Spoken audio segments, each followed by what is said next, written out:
Afternoon mga bro. Yan, time check. Alas 6:13 ng hapon. Dito tayo sa ating libangan. Katapos ko lang magkapunan. Aga ako magkapunan. At nagdilig-dilig tayo rito sa ating mga tanim. Biyag natin na yun. Hindi na umalis. Pero yung iba, yung dalawang inakay dyan na bago, hindi ko alam kung saan natulog. Wala rito Pero yung biyag natin na dyan lang.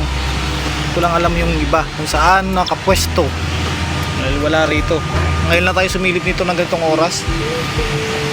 Yun lang naman ang wala. Siguro kasama nung kanilang ama. O yung isa kasi wala rito wala nga rito. Yung naglilimlim lang, nag-aalaga ng bagong inakay ang nandiyan. Pero yung tatlo wala rito, tatlong biyag wala. Ayan, tanim natin.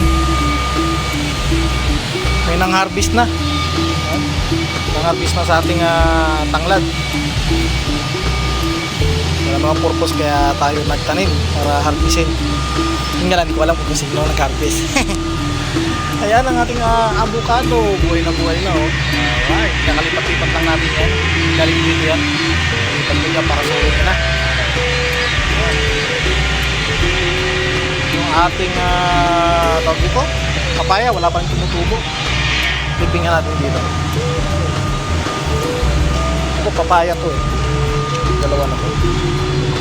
Wala pa. Wala pang may musli. Ito wala rin. Ito sa beans, meron na kaya? Wala rin. Wala rin sa beans. Ito.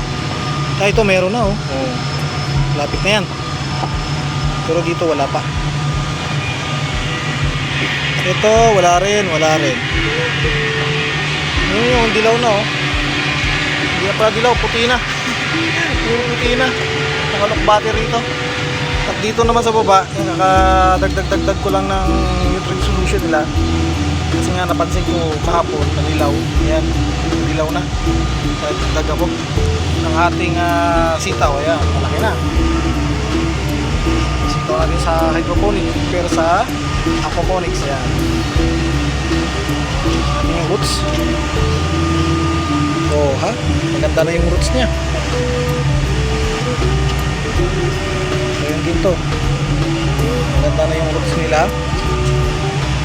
Nakadagdag ko lang din ng tubig sa ating mga isda. Ang ating kamote. Yun na. Diba? Mga sibuyas natin mukhang unti na talaga namamatay kahit dito kahit sa hydroponics yung mga dulo niya nalalagtahan na kasi may init na hindi ko mamamatay na yung mga yan. Just in case na matigok yung mga ito, ilipat na natin yung yan ating mga alokbati dyan. Tapos siguro dito yan yung talpos natin ng kamote, malaguna yung talpos natin dyan, malaguna na maganda.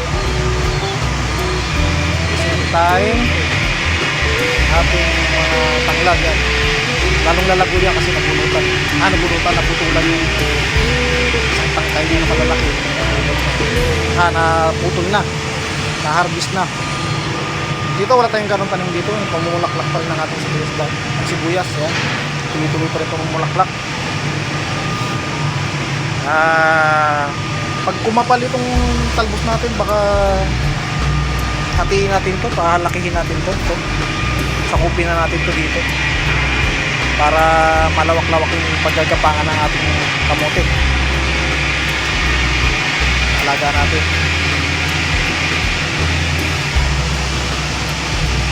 Ngayon lang tayo nakakit ng hapon dito kasi nga isipan ko lang pasyalan. Nakatahay-tahay ko lang para matunawan lang. Ayun ang bihag natin doon pumasok. Doon siya pumasok sa bahay sa taas. Kaya lang natin siya ron.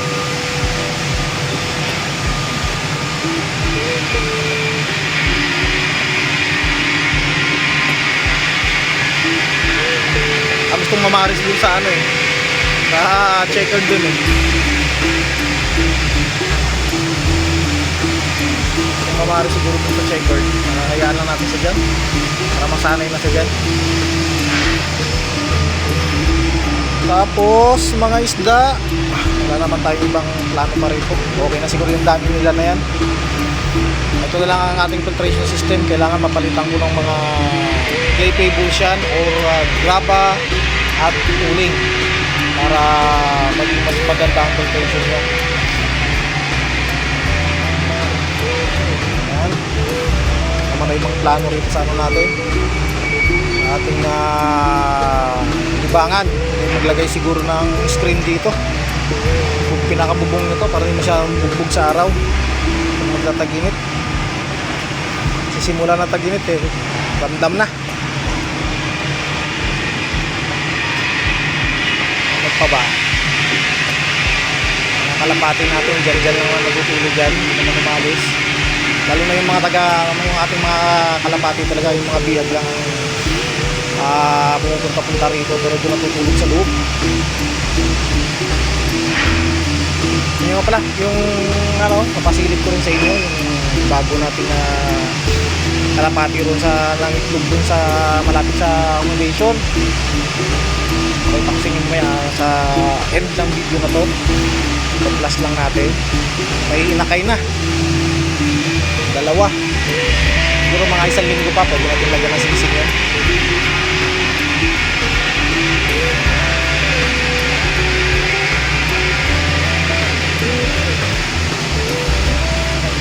Nag-away na sila. Yan na, nag-away na.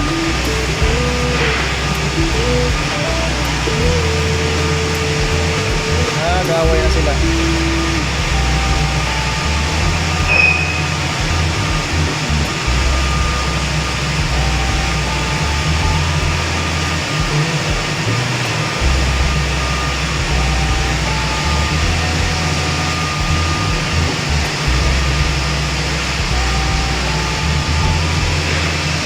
Barako pala siya, kaya pala gandang kalapati yan mga brother. Gandang kalapati siya. Ayaw siya ng patuloyin yung ano, isa naaway siya eh.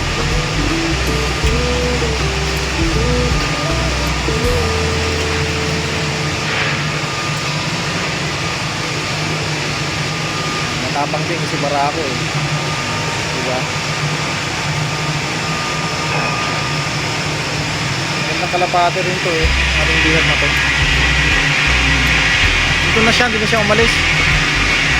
Kasi nga siguro ano sa mga nung nakita natin to, gutom na gutom eh. Nung nakakita siguro ng pagkain dito marami, ayun, hindi na umalis. Siguro ang 4 na araw na siya rito ngayon. Dito na siya nag-i-stay. Ayos yan. Bala kong ipares siya dun sa checkered eh. Kasi itong ating fancy, hindi naman nagkakaroon ng ano, hindi niya naman napapaitlog. Baka itong ating bagong bihag na to, pag pinares natin yun, baka sakaling magkaitlog yung sa mother nito, mother niya. Baka sakaling mag-itlog. Kung naman Barako yan, i-set up natin kung paano gagawin natin dyan para siguro huliin ko muna yun sa mga susunod na araw.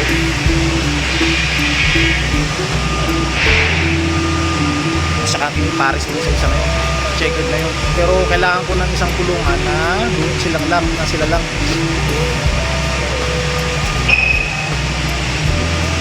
para kahit paano. Walang update sa ating mga alaga, sa ating mga pinagkakalibangan.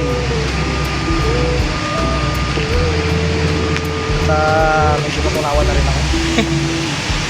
Siguro hanggang dito na lang mga bro, mga tinatalaan lahat. God bless us. Bye bye. Ang nangitlog natin kalapati rito. Oh, ayan siya oh. At meron na rin inakay. Meron na rin siyang inakay mga bro.